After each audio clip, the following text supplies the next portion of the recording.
नमस्कार मेरे प्यारे बच्चों, आप सभी का स्वागत है आपके अपने प्यारे से यूट्यूब चैनल दी ऑनलाइन कोचिंग में। दोस्तों मैं हूं नितेश और आज हम कक्षा 10 का प्रश्नावली 3.3 करने वाले हैं, जिसमें हम समीकरण युग्म को किस विधि से प्रतिस्थापन से सीखेंगे। हमने इससे पहले ग्राफी विधि से हमने सीख लिया है कि कोई भी क्वेश्चन जो भी हमारे पास समीकरण युग्म होगा हम ग्राफीय विधि से किस तरह से सॉल्व करते थे, और आज हम सीखने वाले हैं प्रतिस्थापन विधि। प्रतिस्थापन विधि से हम क्वेश्चंस को कैसे सॉल्व करेंगे, यानी कि x और y का वैल्यू कैसे फाइंड आउट किया जाएगा, वो हम सीखने वाले हैं प्रतिस्थापन विधि से। बहुत आसान है। आपने अगर इंट्रोडक्शन वीडियो देखा तो आपके लिए चुटकियां बजाकर इन क्वेश्चन को कर लोगे। तो आइए सीखते हैं रैखिक समीकरण युग्म जो दिए गए हैं, इन्हें हम किस विधि से, इनको हमें करना है वो भी प्रतिस्थापन विधि से। तो हम प्रतिस्थापन विधि से किस तरह से इन क्वेश्चंस को करेंगे वो चीज हम आज देखने वाले हैं इसमें, ठीक है ना। तो आइए बिना किसी देरी के स्टार्ट करते हैं इस चीज को और सीखते हैं कुछ चीजों को, ठीक है ना। आइए चलिए आइए।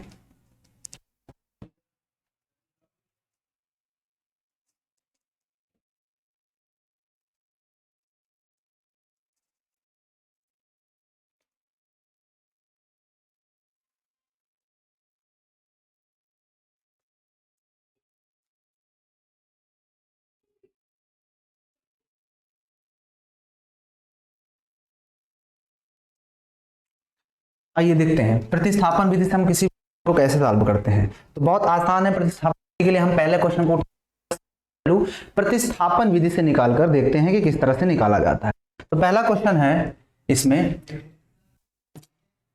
पहला क्वेश्चन हम करने वाले हैं जो दिया हुआ है x प्लस वाई बराबर 14, x प्लस वाई बराबर 14 है ना। और दूसरा हमारे पास इक्वेशन दिया हुआ है x प्लस वाई बराबर 4, x माइनस वाई बराबर 4, ठीक है ना। अब देखो समीकरण एक हमारा ये है, इसको समीकरण एक मान लें या ना मानो, या मान सकते हैं, कोई दिक्कत नहीं, आप पर डिपेंड करता है। चलो ये समीकरण एक है, ये समीकरण, तो यहां पर लिखेंगे हम समीकरण, क्या लिखेंगे, समीकरण एक से। समीकरण से देखोगे बराबर हमारे पास क्या दिया है, x प्लस वाई बराबर 14। तो हम समीकरण एक से क्या करेंगे, x या y का वैल्यू निकालेंगे। x बराबर निकालेंगे या तो y बराबर। अगर आप यहां से x बराबर निकालोगे तो y को उधर जाएगा तो 14 माइनस वाई हो जाएगा। इस समीकरण नंबर 3 डाल देते हैं, ठीक है ना। अब उसके बाद आगे क्या करना होता है, अब जो ये वैल्यू आती है ना, इसको दूसरे वाले समीकरण में रखते हैं। तो लिखेंगे समीकरण 2 में, समीकरण 3 से x का वैल्यू, x का मान रखने पर, x का मान रखने पर या प्रतिस्थापित करने पर आप पर डिपेंड है, आप कुछ भी लिखते हैं, ठीक है ना। तो जब आप यहां पर रखोगे x की जगह पर, तो 14 माइनस वाई है, तो इसमें जगह पे रखोगे 14 माइनस वाई। देखो मैंने सिर्फ x की जगह पे 14 माइनस वाई रखा और y हमारे पास था, उसको मैंने वैसे ही लिख दिया, इक्वल टू 4 कर दिया। तो 14 ही हो गया और माइनस 2i हो जाएगा इक्वल टू 4।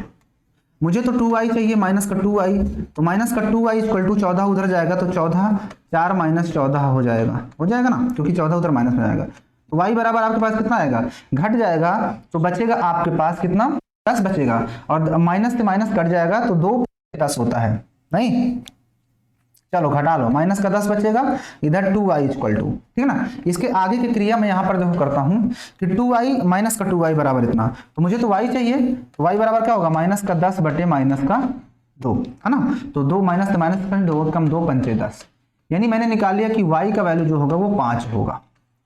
यहां तक कोई दिक्कत। अब जो y का वैल्यू आया है, y का वैल्यू हमारे पास, जो y का वैल्यू आया हुआ है उसे क्या करना होता है बच्चों, उस y के वैल्यू को क्या करेंगे, बताते हैं क्या करते हैं।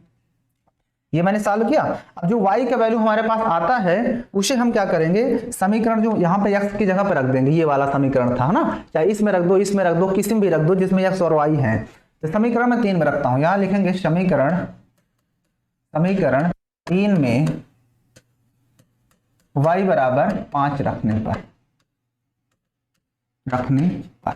चलो रख दो। तो समीकरण जब इसमें रख दोगे y बराबर 5, इसमें तो हमारे पास था क्या, x बराबर 14 y, यही था, इसमें रख दो।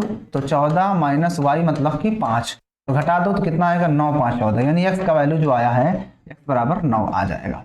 ठीक है ना, बात समझे। अगर हमें देखना है कि हमारा आंसर सही है गलत, तो x बराबर 9 और y बराबर 5 इसमें रख दो। तो x बराबर 9 रखोगे, y बराबर 5, तो 9 5 14 हो जा रहा है। x बराबर 9 y बराबर 5 घटा दोगे तो 4 आ रहा है। इसका मतलब हमने जो x और y का वैल्यू निकाला है वो एकदम सही है। आपको इस चीज नहीं करना है, बस x और y का वैल्यू निकालना था। कितना आसानी से हमने क्वेश्चंस को कर लिया है, आपको समझ में आ गया होगा। समझ में आया कि नहीं समझ में आया? कायदे से पढ़ाई करो, जब आप चीज़ों को अच्छे से पढ़ाई करोगे तभी समझ में आएगा। इतने बार समझाने के बावजूद भी अगर चीज़ें नहीं समझ में आ रही ना, तो हम मारते भी हैं, हम बच्चों को पिटाई भी करते हैं। समझ रहे हो बात को ना? और ऑफलाइन तो सब मारते हैं, हम ऑनलाइन काटते हैं बच्चों को, पता है ना? आपको विश्वास नहीं रहा, हम ऑनलाइन बच्चों को मारते हैं, हम डिजिटल पिटाई करते हैं। कहते हैं कैसे? उसके लिए भी हमारे पास रहता है चीज़, ये है ना, ये देख रहे हो ना, देख रहे हो कि नहीं आप लोग देख रहे हो? तो ये डिजिटल पिटाई का सबसे अच्छा साधन है। हम डिजिटल पिटाई करते हैं, कैमरे में घुस के मारेंगे तुम लोग को, समझ लेना, पढ़ाई नहीं करोगे तो, ठीक है ना। इसलिए जो क्वेश्चंस हैं इनको आपको ध्यान से करना है। ये सारे क्वेश्चंस बहुत आसान है, कोई भी क्वेश्चन है आप सारे क्वेश्चंस को आसानी से कर सकते हो, ठीक है ना। तो आप लोग को अच्छे से पढ़ाई करना है, ठीक है ना, वरना ये डंडा बहुत तेज चलता है और ये पूरा पटरी का है, पटरी का, अब बहुत तगड़ा लगता है, ठीक है ना। तो हम कैमरे में घुस के आपको मारेंगे, बता दे रहे हैं, अगर आप लोग पढ़ाई नहीं करोगे, क्योंकि आपको अच्छे से पढ़ना है, ठीक है ना। कक्षा 10 वाले हो चाहे 9 वाले हो, कोई भी क्लास के हो, 9 और 10 में जो भी हो, अगर पढ़ रहे हो मेरी वीडियो तो मारता बहुत हूँ। इसलिए जो भी हम क्वेश्चंस देते हैं आपको उन क्वेश्चंस को अच्छे से करना है। घर पे नहीं आ रहा तो मैं कहता हूँ आप जितने बार समझ में आए उतने बार पूछो, लेकिन आपको क्वेश्चंस करना है, वरना मैं डिजिटल पिटाई करने में तनिक भी देरी नहीं करूँगा, ठीक है ना। कि पिटाई करने में बिल्कुल कंजूसी नहीं करता हूँ, चाहे वो 8 का बच्चा हो, चाहे 9 का बच्चा हो, चाहे 10 का बच्चा हो, चाहे 11 का हो, या 6 का हो, 7 का, 8 का, किसी भी क्लास का हो, चाहे डिजिटल पिटाई हो, चाहे ऑफलाइन पिटाई हो, चाहे ऑनलाइन पिटाई हो, पिटाई करने में हम कंजूसी नहीं करते, आपको बता दे रहे हैं बार बार। इसलिए डिजिटल पिटाई अगर नहीं करवाना चाहते हो तो अच्छे से क्वेश्चंस को करना है, ठीक है ना, अच्छे से क्वेश्चंस करो, वरना डिजिटल पिटाई करने में मुझे देर नहीं लगेगी। चलिए अगले क्वेश्चन पे चलते हैं। अगला क्वेश्चन समझ में आ गया होगा आपको? नहीं समझ में आया तो आप लोग कमेंट करके चीजों को बताओ। आओ एक क्वेश्चन और देख लेते हैं। कौन सा देख लें? जी अपान में है, इसको देख लें। दूसरा क्वेश्चन, आइए दूसरा क्वेश्चन को देखते हैं। दूसरा क्वेश्चन हमारे पास S minus T equal to 3, S minus T equal to 3, और दूसरा इक्वेशन हमारे पास है S upon 3 plus T upon 2, S upon 3, S upon 3 minus plus T upon 2 plus T upon 2 equal to कितना दिया है? 6 दिया है। आइए इसकी वैल्यू निकालते हैं। इसको समीकरण 1 डाल दो, इसको समीकरण नंबर 2 डाल दो, ठीक है ना। इसको समीकरण 1 डाल दो, इसको समीकरण 2 डाल दो, ठीक है ना। समीकरण 1 और समीकरण 2 डालने के बाद आपको अब देखना है चीजों को। समीकरण देखो कैसे करेंगे इस क्वेश्चन को। जब भी इस क्वेश्चन को करते हैं तो ये भी पहले का कौन सा क्वेश्चन है? ये पहले का दूसरा क्वेश्चन है, ये पहले का दूसरा क्वेश्चन है, कुछ नहीं है। समीकरण 1 से फिर से वही काम करना है, लिखोगे यहाँ पर समीकरण 1 से, ठीक है ना। आप हल वगैरह डाल लिया करो, यहाँ पर डाल दो हल, सॉल्व, ये सब छोटी मोटी चीजें हैं। तो यहाँ से आप देखोगे समीकरण 1 से, तो यस बराबर क्या आएगा? टी को उधर जाना पड़ेगा, तो 3 प्लस टी हो गया। टी को उधर भेज दो, क्योंकि मतलब इधर यस बराबर निकालो या टी बराबर, यानी दो वेरिएबल से किसी भी एक वेरिएबल को इधर रखो। हम यस को रखें, आप चाहते हो तो टी को भी रख सकते हो इधर, ठीक है ना। अब इसको मान लो समीकरण नंबर 3, ठीक है ना। अब इस समीकरण 3 का वैल्यू इसमें रख दो। अब यहाँ पर लिखोगे इस वैल्यू को इसमें रखो, दिस इंप्लाइज दैट लगाकर लिख सकते हो।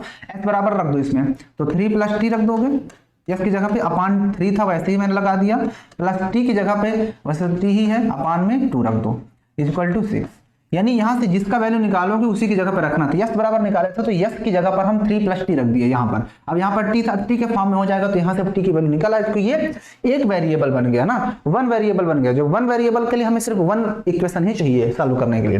दोनों कैल्शियम ले लो, दोनों कैल्शियम हम कितना ले सकते हैं बच्चों? तो 6 ले सकते हैं। तो 3 2 जा 2 आ जाएगा, 2 का मल्टीप्लाई इसमें होगा, 2 3 जा 6 प्लस 2t हो जाएगा, और प्लस 2 3 जा 3t हो जाएगा। Equal to 6। इसको उधर भेज दो तो यहाँ से ये 3 और 2 5t हो जाएगा, और ये प्लस का 6 रहेगा ही ये वाला, इक्वल टू ये 6 इधर जाएगा तो 36 हो जाएगा। अब मुझे तो 5t बराबर निकालना है, तो 5t बराबर 6 उधर जाएगा, घट जाएगा तो 30 बचेगा, नहीं बचेगा क्योंकि 6 घटेगा। अब इसके आगे यहाँ पर मैं लिख देता हूँ, तो t बराबर हमारे पास क्या हो जाएगा 30/5, 5 एकम 5 छक्का 30, यानी जो t का वैल्यू है बच्चों वो आ गया 6। कितना आया? t का वैल्यू हमारे पास 6 आ गया, ठीक है ना। जब 6 आ गया इस t का वैल्यू, तो इस इक्वेशन को हम किसी में रख दो, चलो इसी में रख दें, समीकरण 3 में। तो यहाँ पर लिखेंगे समीकरण 3 में t बराबर 6 रखने पर, 6 रखने पर, ये मैंने क्या किया समीकरण इसमें मैं रख देता हूं t बराबर 6। तो जब t बराबर 6 रखोगे इसमें, तो हमारे पास था क्या s बराबर 3 + t था ना, 3 + t, तो रख दो। तो s बराबर क्या होगा 3 + t बराबर 6, तो s बराबर हमारे पास आएगा 9। तो हमारे पास जो ये t की वैल्यू आ गई वो कितनी आ गई, s की वैल्यू 9। s बराबर 9, t बराबर 6, आप चाहो तो इसमें रख सकते हो, s बराबर आप 9 रख दो, t बराबर 6, 9 में से 6 गया, देखो 3 आ रहा है। तो इस तरह से हम उत्तर की जांच भी कर सकते हैं, ठीक है ना। तो अब बाकी के क्वेश्चंस आप लोग खुद से ट्राई करोगे, बाकी के क्वेश्चंस को आप लोग खुद से बनाने की कोशिश करोगे, आसान है इसलिए, ठीक है ना। तो मैंने ये क्वेश्चन आपको बता दिया, इस क्वेश्चन को मैंने बता दिया, आपके लिए ये वाला क्वेश्चन तो बिल्कुल से होमवर्क है, इसको मैं बिल्कुल नहीं टच करूंगा। इस क्वेश्चन में कोई दिक्कत नहीं है, बता दे थोड़ा सा, इस क्वेश्चन को थोड़ा सा बता दूं मैं, बता दें करोगे आप, थोड़ा सॉल्व करता हूं कि 0.2 वाली जो लाइन है, तो इसको क्या लिखोगे 2/10 लिख सकते हो, x प्लस इसको क्या लिखोगे 3/10, y इक्वल टू 1.3 को 13/10 लिख दोगे क्योंकि पॉइंट हटेगा। अब क्या करो, देखो सब में अपान में 10 आ रहा है, तो 1/10 कॉमन ले लोगे तो क्या बचेगा यहाँ से 2x plus 3y equal to 13, ये समीकरण 1 बन जाएगा, ठीक है ना। यहाँ तक समझा, क्योंकि हमने 10 क्या कर लिया कॉमन 1/10 और पूरा से उधर भी 1/10 से दोनों तरफ से कट जाएगा, ये बन जाएगा। दूसरे क्वेश्चन में इस चीज को आप क्या लिखोगे 4/10 x प्लस इसको लिखोगे 5/10 y इक्वल टू 23/10, ठीक है ना। अब यहाँ से भी आपका 4x plus 5y equal to 23, ये बन जाएगा क्वेश्चन नंबर, ये बन जाएगा आपका क्वेश्चन नंबर 2। आप इसको काटना मत, ठीक है ना, कि काटना शुरू कर दो, नहीं तो फिर दिक्कत हो जाएगी। आप सीधे सीधे कॉमन लेको इस तरह से बना दो, ये 2 इक्वेशन आपके पास बन गए। अब आगे क्रिया तो आप करना जानते ही हो, किस तरह से करना है आप कर सकते हो इस क्वेश्चन को, ठीक है ना। आइए ये क्वेश्चन को बता देता हूँ, ये वाला और ये वाला क्वेश्चन और ये वाला क्वेश्चन दोनों सेम जैसे हैं, इनको कर लोगे, ठीक है ना। इसको आप जब करोगे तो पहले दोनों कैल्शियम ले लोगे, इस तरह से 6 को उधर भेज देना। हाँ, और ये वाला क्वेश्चन पहले देखते हैं, ये 5 नंबर √2x, 5 नंबर क्वेश्चन हमारे पास दिया है √2x plus √3y plus √3y बराबर 0, इक्वेशन नंबर 1, ठीक है, ओके, इतना ही था। अगला है √3x minus √8y, √3x minus √8y equal to 0, equal to 0 समीकरण नंबर 2, ठीक है ना।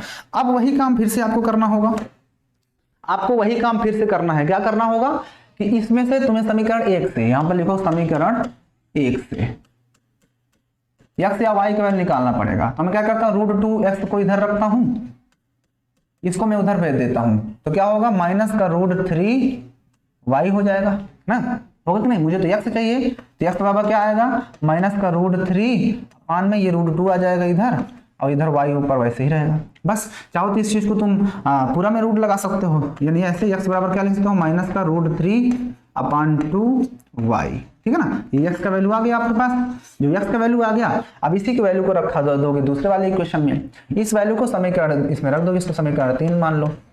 इस वैल्यू को जब आप सेकंड वाले में रखोगे दिस इंप्लाइज दैट करके, तो √3 तो वैसे ही रह जाएगा, इंटू x है तो x की जगह हम रूट लगाकर क्या लिख सकते हैं माइनस का √3/2 इंटू y, ठीक है ना, और माइनस का माइनस √8 और y वैसे ही लिखा है इक्वल टू 0, ठीक है, ओके, यहां तक आपको दिक्कत नहीं हुई।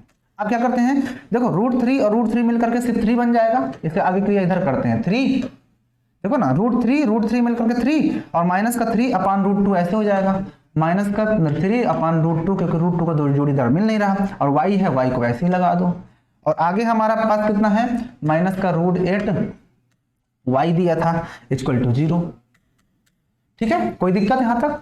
अब एक काम करो, ये जो y है उसको कॉमन ले लो, y को हम कॉमन ले लेते हैं। चलो y निकाल लिए, तो जब y निकाल लोगे तो यहाँ से बचेगा आपके पास -3/√2 और यहाँ से बचेगा -√8, यही तो बचेगा, इक्वल टू 0। ठीक है, अब एक काम करते हैं, हमें तो y चाहिए, तो ये बताओ इतना ढेर सारा हमको जिम्मा करने से अच्छा क्या है कि अब ये पूरा उधर जाएगा तो डिवाइड में ही जाएगा, तो y की वैल्यू तो 0 आएगी।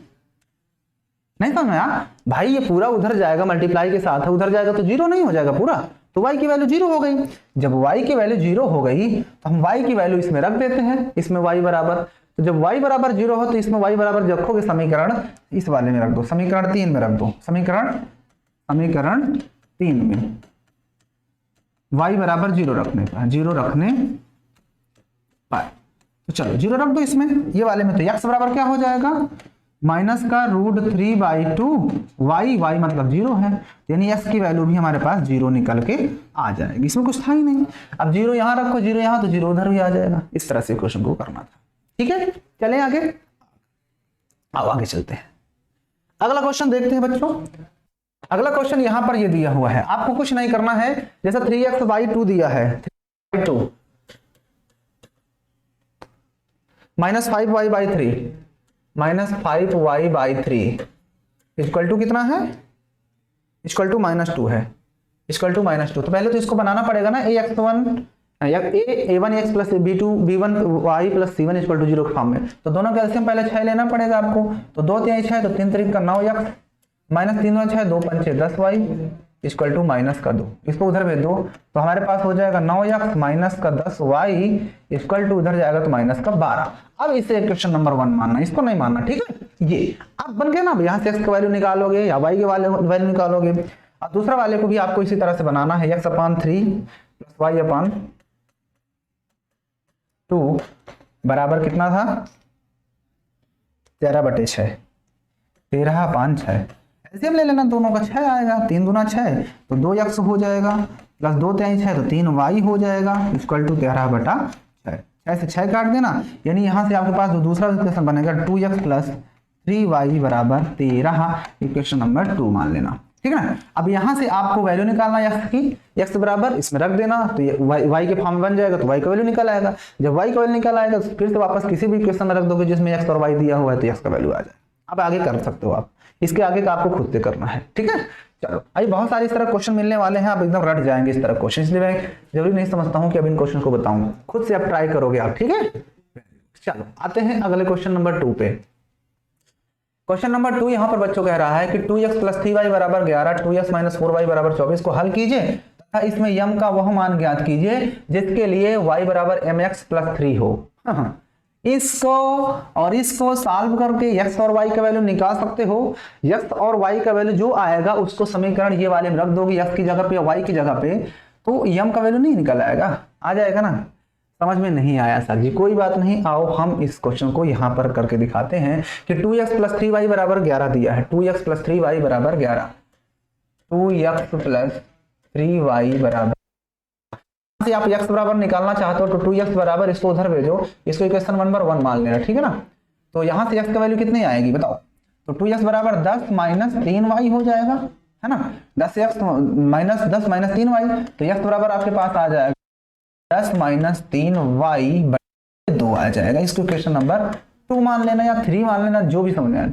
उसके बाद अगला बार उसने क्या दिया था, दूसरा इक्वेशन ये 2x - 4y बराबर -24, क्या दिया है 2x - 4y बराबर -24, यही दिया है ना, 2x - 4y बराबर -24। देखो एक काम हो रहा है, 2 से डिवाइड हो रहा है, तो 2 से डिवाइड करोगे x - 2y बराबर -12। ठीक है, अब क्या करो, इस x का वैल्यू इसमें रख देंगे, इस x का वैल्यू इसमें रख दो, इस x का वैल्यू इसमें रख दो, तो x बराबर हम रख देंगे क्या 10 - 3y और अपान में कितना है 2 है बस, और -2y एज राइट, अपान 1 कर लो इक्वल टू 12 है माइनस का, इन दोनों का एलसीएम 2 आएगा, तो यहाँ पर बचेगा आपके पास 10 - 3y और माइनस का 3 दूना 2 दूना 4y और अपान में कितना आएगा 2 बराबर -12। अब यहाँ से 10y है और ये 3y, तो 10 तो ऐसे ही रह जाएगा, 10 को ऐसे ही रहने दो, और ये -3 -7y हो जाएगा, और अपान में जो ये 2 आया है 2 भेज दो -24 हो जाएगा।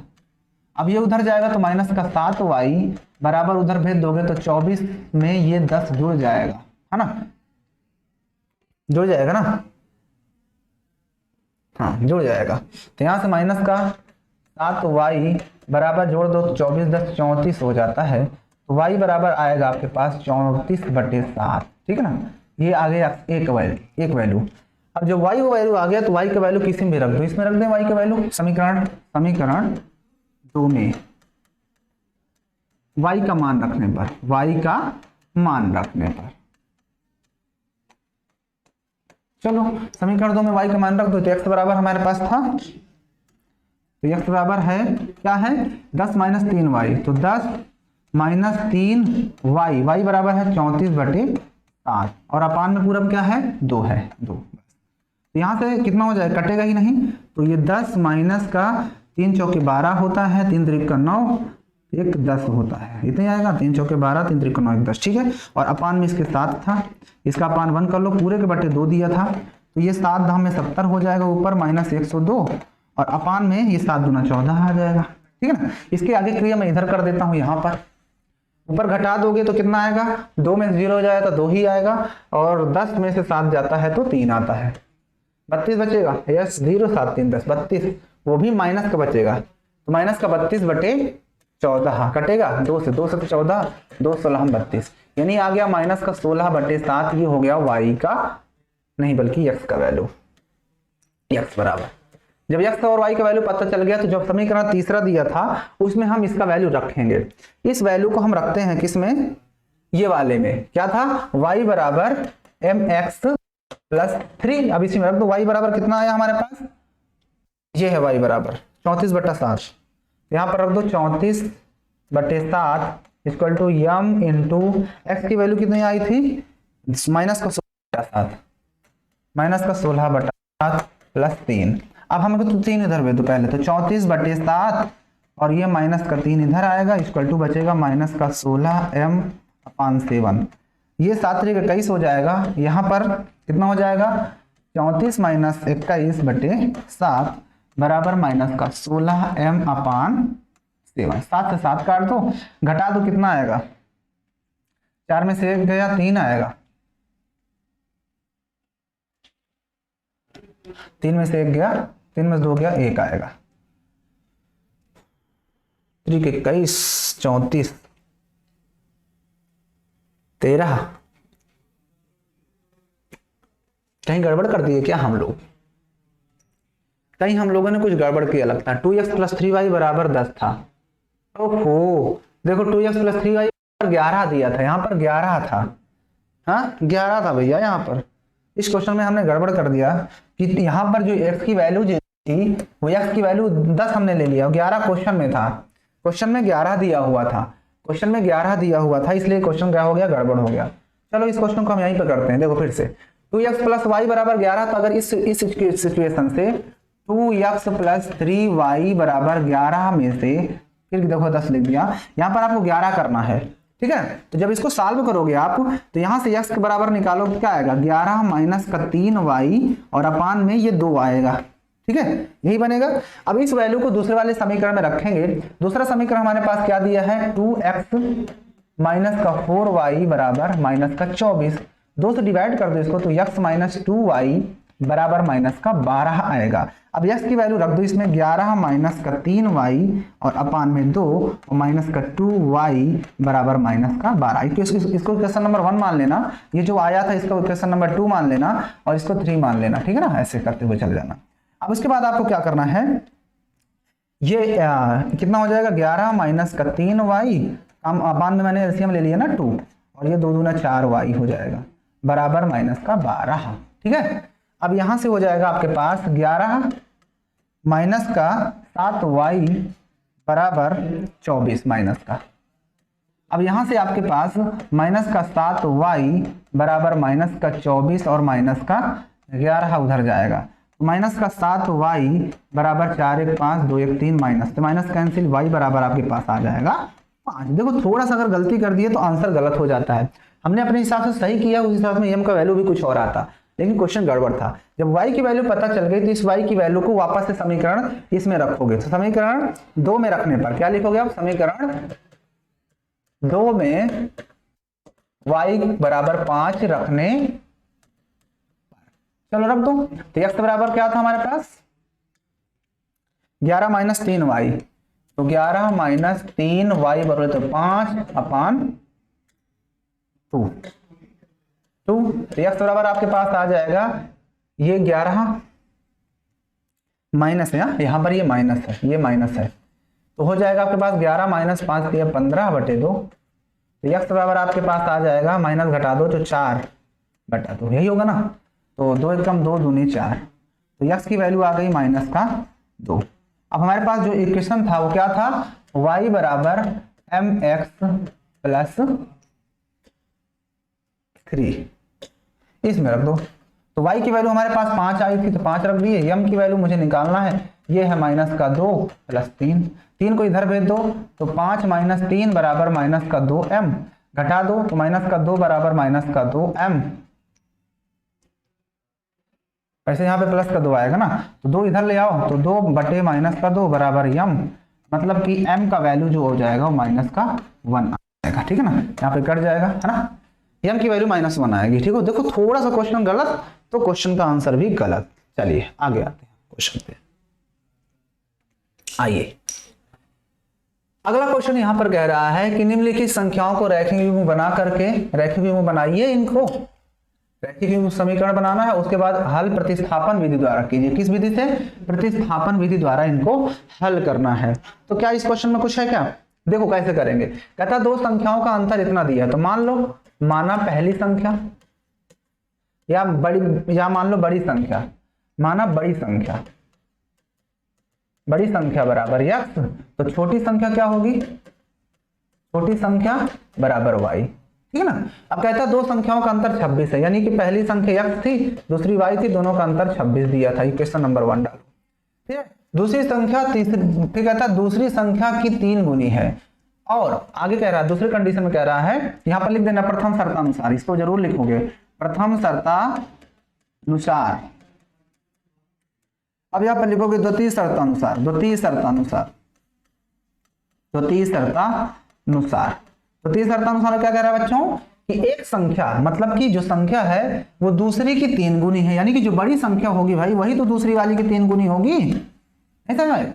वैसे कहा कि एक संख्या दूसरी संख्या की 3 गुनी है, यानी कि यही तो x को हमने बड़ा माना है, तो जाहिर सी बात है x जो है इसके 3 गुने के बराबर होगी, तो इसको इधर बुला लो, या रहने दो इक्वेशन नंबर इसको 2 मान लो। अब इस x बराबर जो वैल्यू आई है इसको समीकरण 1 में रख दो, तो समीकरण 1 में x बराबर 3y रखने पर रख दो, x बराबर इसमें तो 3y माइनस का y बराबर 26।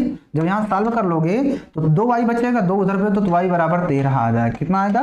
13। जब y की वैल्यू पता हो गई तो इस समीकरण को आप अगली वाले इक्वेशन में रख दोगे। किस इक्वेशन में?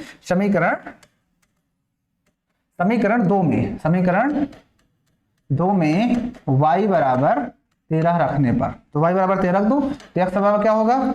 3 × 13, तो 13 3 39, यानी कि जो y की वैल्यू है वो 39 रही होगी। सिंपल था ये तो क्वेश्चन, इसमें कुछ था ही नहीं। चले आगे। ओके, आइए नेक्स्ट क्वेश्चन पे चलते हैं। अब देखो इस क्वेश्चन में कह रहा है कि दो संपूरक कोणों में बड़ा कोण छोटे कोण से 18 डिग्री अधिक है, उन्हें ज्ञात कीजिए। अब देखो कहता है दो संपूरक कोण है, क्या है? दो संपूरक कोण। तो संपूरक कोण तो पता होना चाहिए ना कि दोनों कोण का सम हमेशा 180 होता है।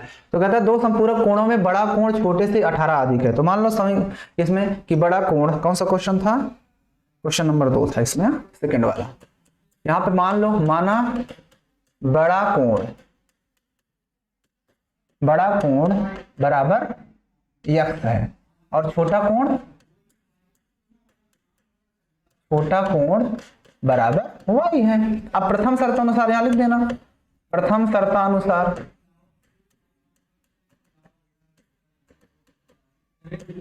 क्या है कि जो बड़ा कोण है, बड़ा कोण x जो है वो छोटे कोण से 18 अधिक है, छोटे कोण से, ये जो है छोटे कोण से 18 अधिक है, ये 18 अधिक है, इसका मतलब जाहिर सी बात है ये वाला y वाले से 18 अधिक है, यानी ये जितना होगा y वाला उससे 18 ज्यादा होगा।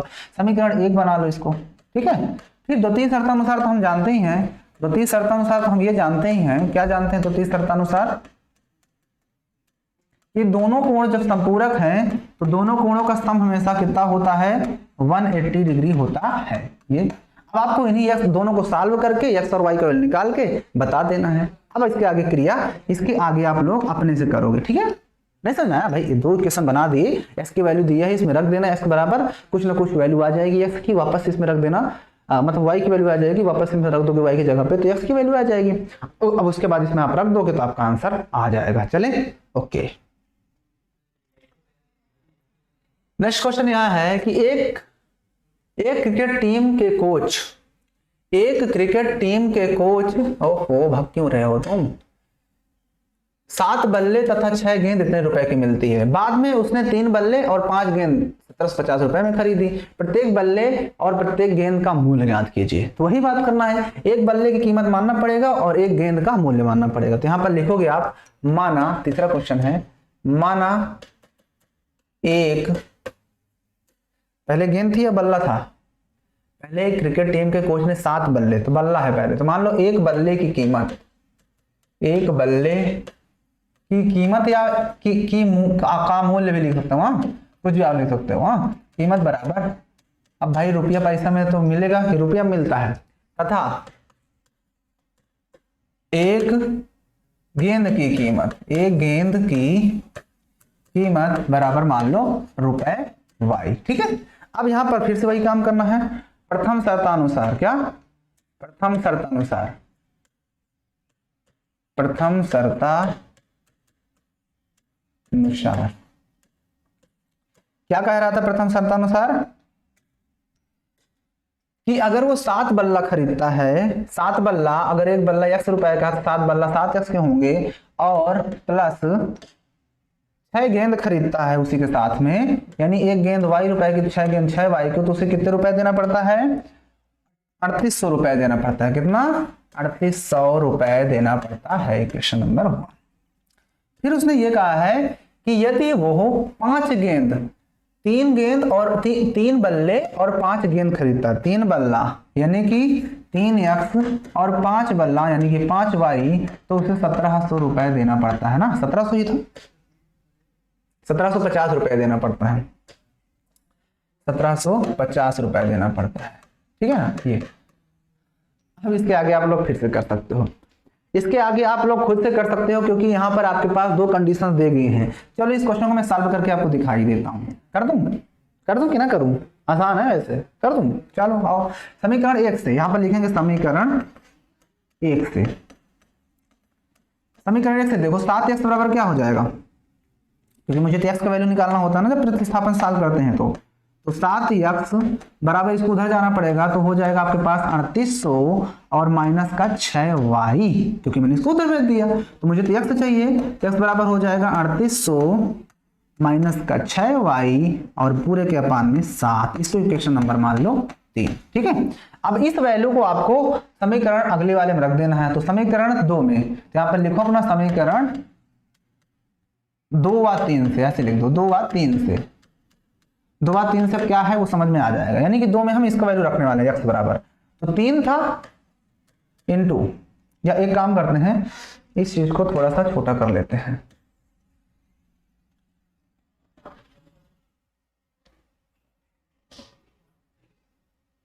चलो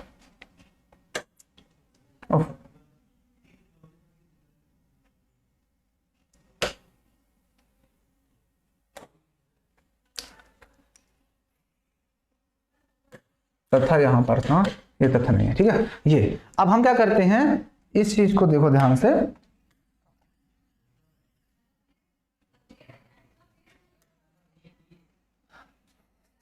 तो वह 3 से देखते हैं। हमने क्या किया, 3 गुणते, यहां पर 3x था ना, 3x की जगह मैं रख देता हूं 3800 माइनस का 6y और पूरे के अपान में 7, ठीक है, ये ब्रैकेट में, और उसके बाद माइनस प्लस का 5y था, तो प्लस 5y बराबर 1750, ठीक है। अब ये तो मल्टीप्लाई करना ही पड़ेगा और कोई चारा नहीं है, तो 0 0 हो जाएगा, 3 8 24 होता है, 3 3 9 2 11 होता है, इतना आएगा ना। 3 का मल्टीप्लाई इसमें तो 3 0 से 3 0 3 8 24, 3 3 9 2 11 और माइनस का 3 6 18 वाई और पूरे के अपान में आ जाएगा 7 और प्लस का 5 वाई बराबर 1750। ये लो सॉल्व करना है अपन 1 करके, दोनों का एलसीएम साथ हम ले लेते हैं। ये तो आपका 4 00 माइनस 18 वाई बनेगा और ये 7 5 35 वाई बराबर आपके पास आ जाएगा 1750। ठीक है, अब क्या करते हैं, इसको जोड़ दो। 8 5 13 होता है, 8 5 13 हो जाएगा, 3 1 4 1 5 इसी बनेगा। 8 5 13 और 3 1 4 1 5। ठीक है, माइनस का इतने वाई मान में कितना है 7, तो 7 को मैं क्या करता हूँ इतने इक्वल टू ये 7 उधर जाएगा तो 14 17 50 इंटू 7।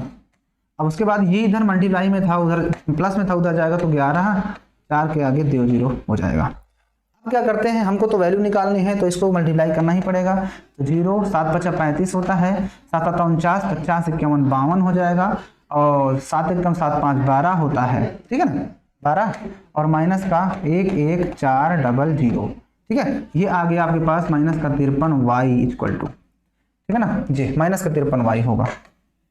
ठीक है, अब इसको घटाना पड़ेगा, घटाने के लिए भी जगह चाहिए। अब मैं क्या करूं, घटाने के लिए क्या करें, घटा देते हैं। चलो यहाँ पे देखते हैं, घटाओ तो 0 से 0 0 आएगा, यहाँ पर कर रहे हैं इस चीज को। 0 से 0 0, 5 में से 0 जाएगा तो 5 आएगा और उसके बाद 2 से 4 नहीं घटेगा तो 2 से 4 घटाने के लिए 12 में से 4 जाएगा तो 8 4 12 बचेगा और ये बचा हमारा 1, बस 850 ही बचा। और डिवाइड में जाएगा 53, पूरा पूरा डिवाइड भी तो नहीं होगा। वैसे 53 वाई के हिसाब से आया, 8 5 13 हो गया और 3 1 4 1 5, ठीक तो है, फिर कहाँ गलत है। 6 18 प्लस का 5 वाई, ये प्लस में है भैया, ये प्लस में था है ना, ये प्लस में है तो ये घटेगा। यहाँ पर जो ये चीज आई थी ये चीज घटाना पड़ेगा। क्या करते हैं, घटा देते हैं। तो घटाओ, 5 में से 4 जाएगा तो 8 7 15, यहाँ पर 7 बचेगा। ठीक है ना, 7 बचेगा और ये बचा 3 में 27 आएगा है ना, 27 ही तो बचेगा। 5 में से 18 8 7 15 हो गया, ये बचा 2 में से 1 जाएगा, 1 17 बचेगा, सिर्फ 17 क्या बचेगा, 17 बचेगा और वो भी प्लस का 17। ठीक है ना, तो ये इधर आया इतने बराबर, इधर आएगा आपका 17 वाई, वाई भी तो है ना वाई। अब इसके बाद यहाँ पे y बराबर आ जाएगा 17 50 85 y बराबर 50। जो y की वैल्यू 50 आई है उस y की वैल्यू को हम इसमें रख देते हैं। तो जब आप सामने इसके बाद आप इसके नीचे करोगे तो लिखना समीकरण 3 में y बराबर 50 रखने पर, तो इसमें रखो y बराबर 50 तो 3800 और माइनस 6 इंटू 50 कर दो और अपान में 7 था ही, तो ये हो जाएगा 6 5 30 यानी कि 3800 और माइनस का 6 5 30 300 और बटे में 7 घटा दो, 00 से 00, 8 में से 3 जाएगा तो 5 बचेगा, बस 700 बटे 5 7 आएगा, 500 बचेगा क्या, 0 0 ये 3 भी तो बचेगा है ना, और 7 5 35 होता है और 2 0 और 500। अच्छा, इसका मतलब x की वैल्यू हमारे पास आ गई 500 और y की वैल्यू हमारे पास आई 50। x की वैल्यू 500 और y बराबर 50, यानी जो बैट था हमारा बल्ला वो था 500 रुपए का और जो गेंद थी हमारी वो 50 रुपए। इसके आगे लिख देना, इसके नीचे आपको लिखना होगा अतः एक गेंद की कीमत बराबर 500 रुपए, सॉरी एक बल्ले की कीमत इक्वल टू 500 रुपए तथा एक गेंद की कीमत बराबर y था यानी कि 50 रुपए। ठीक है ना, आपको इस तरह करना है। बड़ा क्वेश्चन जब इसको करोगे तो आप अपनी लैंग्वेज में करोगे तो आपको समझ में आ जाएगा। सॉल्व करना है बस, हो गया। सॉल्व में कौन सा इतना बड़ा झाम लगता है, आपको अपने हिसाब से सॉल्व करना होता है क्वेश्चन को। आइए अगला क्वेश्चन देखते हैं। क्वेश्चन नंबर 4 कहता है एक नगर की टैक्सी के भाड़े के एक नियत भाड़े की अतिरिक्त चली गई दूरी पर भाड़ा सम्मिलित किया जाता है। 10 किलोमीटर की दूरी के लिए भाड़ा 105 रुपए तथा 15 किलोमीटर की दूरी के लिए उसे 155 रुपए देना पड़ता है। नियत भाड़ा तथा प्रति किलोमीटर भाड़ा क्या है।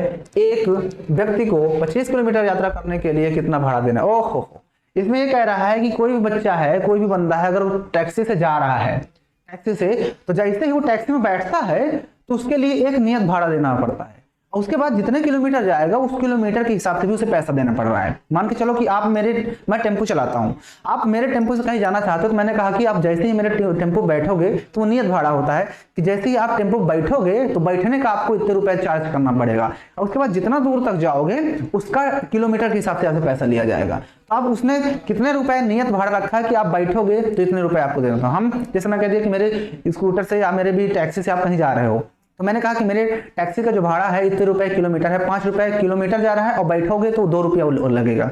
यानी आप बैठे उसके स्कूटर में या उसके टैक्सी में तो 2 रुपए अब बन गया आपकी, जहां तक जाओगे तो 2 रुपए आपको देना ही पड़ेगा, और साथ में जितने किलोमीटर जाओगे उतना रुपए एक्स्ट्रा देना पड़ेगा। तो ये बात इसमें कही गई है। तो हम यहाँ पर मानेंगे कि उसका नियत भाड़ा क्या है, यहाँ पर हम मानेंगे माना नियत भाड़ा, माना नियत भाड़ा इक्वल टू रुपए एक्स। हम मान लिया कि जैसे ही तुम बैठे तो एक्स रुपए देना पड़ता है, कितना है वो पता चल जाएगा। क्वेश्चन नंबर कौन सा था, क्वेश्चन है IV।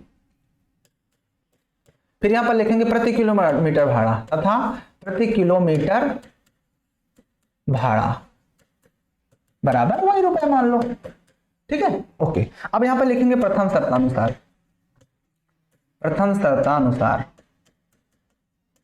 प्रथम शर्तानुसार उसने ये कहा है बच्चों कि जैसे ही वो बैठता है 10 किलोमीटर दूरी के लिए उसे 105 रुपए देना पड़ता है, यानी 10 किलोमीटर दूर जाएगा। कितने किलोमीटर, 10 किलोमीटर दूर। तो यानी कि जैसे ही वो बैठता है तो 100 रुपए तो उसे देना ही पड़ता है, जैसे ही वो बैठता है तो उसे 10 रुपए तो देना ही पड़ता है, मतलब कि नहीं 100 रुपए देना ही पड़ेगा। साथ में जितने किलोमीटर जाएगा उतना किलोमीटर का 1 किलोमीटर का Y रुपया लगेगा। तो कितने किलोमीटर जाता है वो, 10 किलोमीटर, यानी कि 10 Y अब उसे देना ही पड़ेगा, तब जाकर उसे कितना रुपए देना पड़ रहा है, 105 रुपए, 105 रुपए।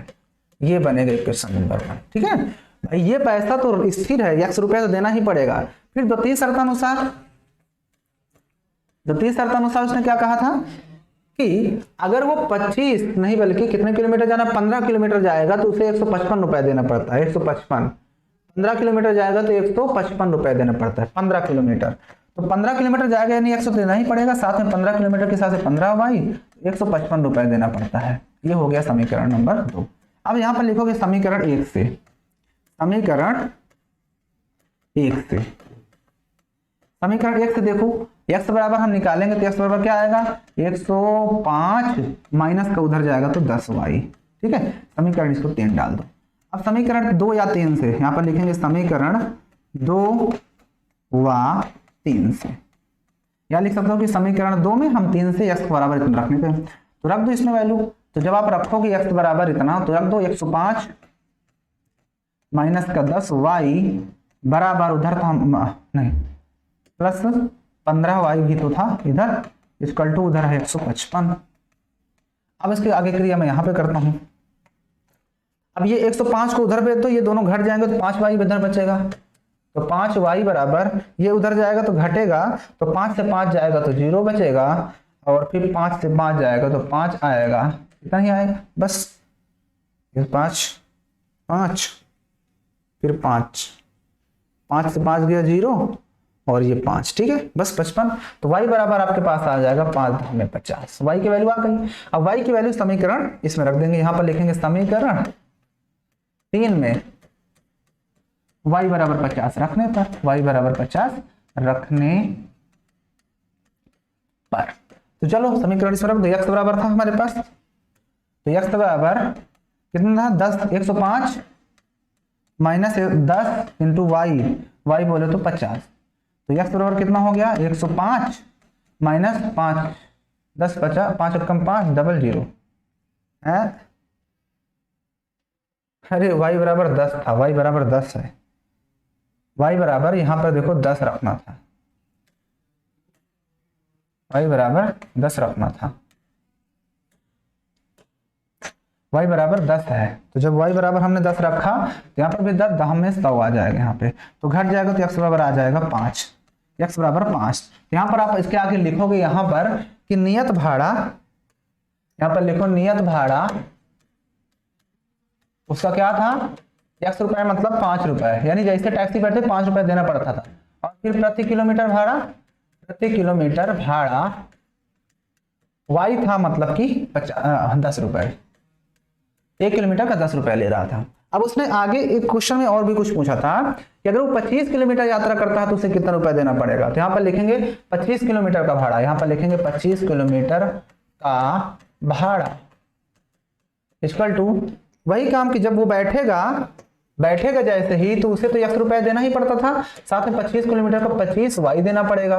बस x मतलब 5 प्लस 25 इंटू y मतलब 10, तो आपके पास 250 255 हो जाएगा, यानी उसे इतने रुपए 255 रुपए देना पड़ेगा। अब कितने किलोमीटर का? 25 किलोमीटर के लिए, ठीक है ना। तो इस तरह से इन क्वेश्चंस को करना था। उम्मीद है कि आपको चीजें क्लियर हो गई होंगी। हमने क्वेश्चन में किया, पहले नियत भाड़ा का मान लिया और उसका प्रति किलोमीटर भाड़ा मान लिया।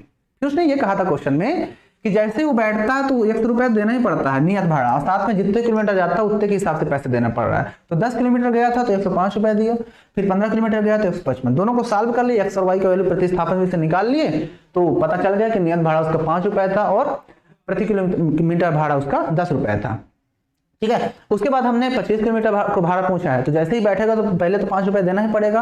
अब 25 किलोमीटर के लिए 25 किलोमीटर का 10 रुपए के हिसाब से 250 रुपए होगा, 5 जोड़ दो 255 रुपए उसका हो जाएगा टोटल भाड़ा, ठीक है। चलो आते हैं अब नेक्स्ट क्वेश्चन पे। नेक्स्ट क्वेश्चन है और वो भी आज का लास्ट क्वेश्चन है। चलो क्या बात है, आसान है। अरे 2 क्वेश्चन है भाई। कहता है कि यदि किसी भिन्न के अंश और हर दोनों में 2 जोड़ दिया जाए तो हर इतनी हो जाती है। यदि अंश और हर दोनों में 3 जोड़ दिया जाए तो हर इतना हो जाता है। भिन्न ज्ञात करो। तो भिन्न तो जब भी हम क्वेश्चन करते हैं, भिन्न कौन सा क्वेश्चन है ये? 5 नंबर। तो भिन्न जब होती है तो यहाँ उसमें अंश और हर होता है, तो माना अंश, भिन्न का अंश क्या है? x है, हर क्या है? हर y है। तो भिन्न क्या बनेगी प्यारे बच्चों? तो भिन्न हमारे बन जाएगी पहले अंश फिर हर, तो x अपान y। अब यहाँ पर शर्तानुसार लिखेंगे, प्रथम शर्तानुसार लिख दो। प्रथम शर्तानुसार क्या कह रहा था कि यदि अंश और हर दोनों में 2 जोड़ दें तो वो 9/11 बन जाता है। क्या बन जाता है? 9/11 बन जाता है। कब? जब अंश और हर दोनों में 2 जोड़ देते हैं। तो इसको सॉल्व कर लो तो 10x हो जाएगा प्लस 2 दूना 20 इक्वल टू 9y माइनस 9 दूना 18 होगा।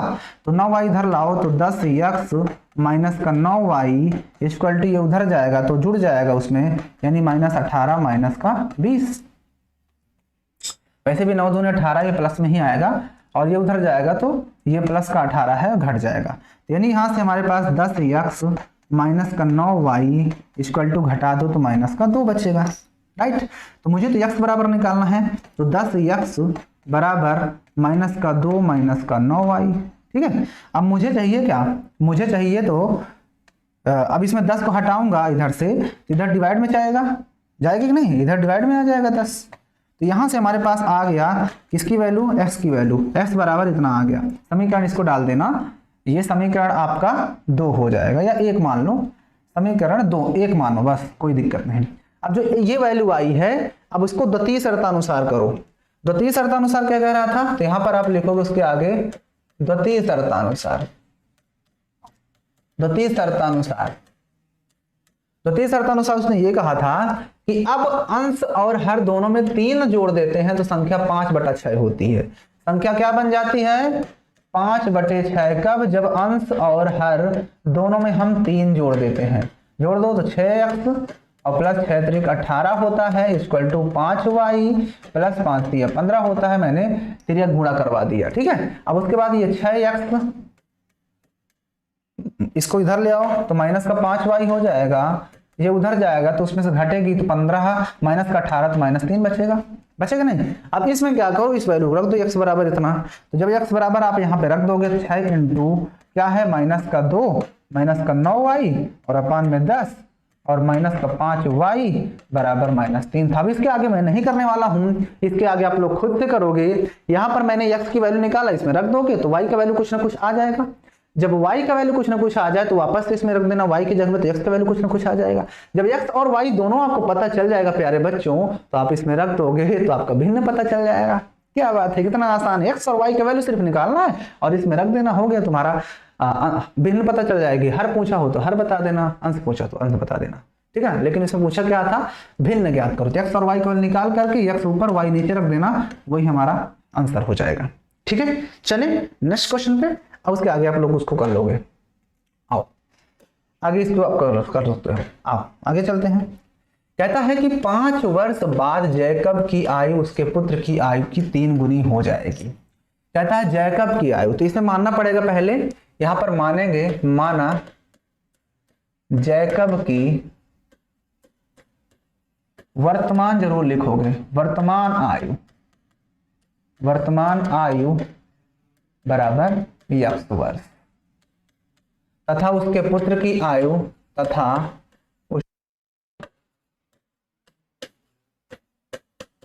पुत्र की वर्तमान आयु बराबर y वर्ष, ठीक है।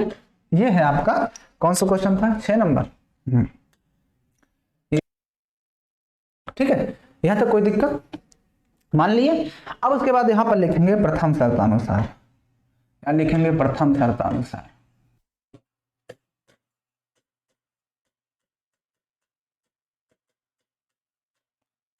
उसने ये कहा है प्रथम शर्तानुसार कि जैकब 5 वर्ष बाद, 5 वर्ष बाद, पहले बात आओ, 5 वर्ष बाद ये कितना हो जाएगा, जैकब x + 5 होगा, और जो उसका बेटा है वो होगा y + 5 वर्ष का, होगा कि नहीं होगा।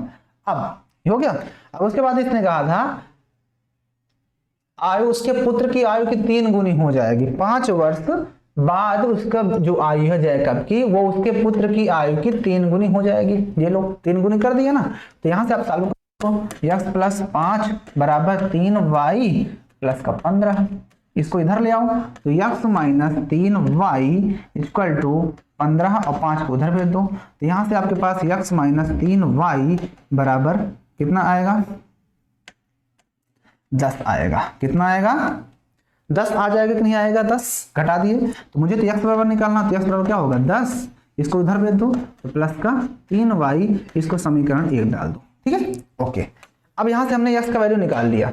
अब x के बाद यहाँ पर लिखेंगे द्वितीय शर्तानुसार, यहां पर लिखो द्वितीय शर्तानुसार।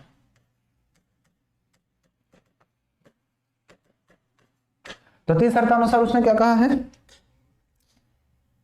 5 वर्ष पूर्व, तो पहले बात तो उसने कहा 5 वर्ष पूर्व, तो अगर 5 वर्ष पूर्व की बात करता है तो बताओ x जो है वो x - 5 करा होगा, और जो उसका बेटा है वो 5 साल पहले y - 5, क्योंकि हमने माना है प्रेजेंट में वो y साल का है।